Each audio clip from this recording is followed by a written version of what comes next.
In this video, I want to demonstrate the proper way to sit in a meditation.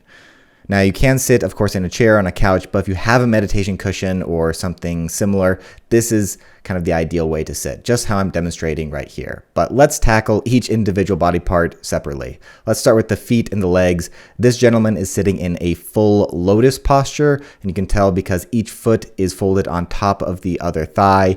It requires a lot of flexibility to be in this posture, flexibility I do not have. But if you're very flexible, you might choose to do this and sit in this particular posture. Just like this woman here doing the same sort of thing, full lotus. A half lotus is when only one foot is on the other thigh and then the other foot is folded gently underneath the other leg, just like so. I sometimes sit in this position, but it does require a little bit of flexibility to do so. Now, this is typically how I sit, which is sort of a modified Burmese posture with one leg folded on top of the other. Doesn't require a whole lot of flexibility, and I find it to be extremely comfortable. So try this out if you're not very flexible, just like me.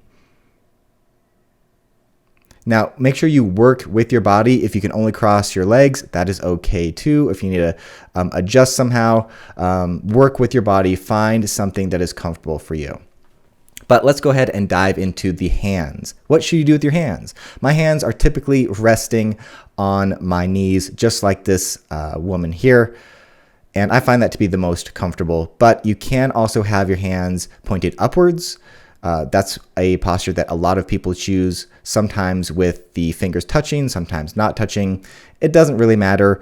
You can get really into those. They're called mudras, different hand signals, but it's really kind of up to you. I find that all of these different positions don't do anything to my mental state, but they can be different levels of comfort, just depending on how I'm feeling that day.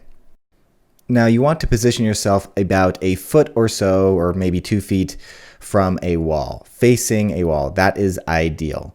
And where do you want to look? You want to pick a point about 6 feet in front of you or about 2 meters in front of you on the ground, and imagine staring at that point. You do not want your eyes to be fully open like this. That is not ideal. You might be distracted by the external world, and you don't want your eyes fully closed either, because that will make you more likely to be distracted by your internal world or internal thoughts. So ideally, you want to have your eyes half open, staring at a point on the ground 6 feet in front of you. But of course, there's a wall in front of you, so that forces your eyes to gently unfocus, which is really ideal.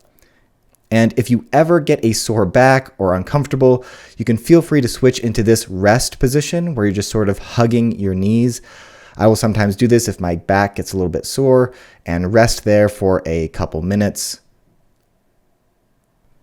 But that is how you should sit in a meditation. Simply facing the wall, picking a point on the ground, 6 feet in front of you, kind of gently unfocused eyes with your hands in a comfortable position, just like so.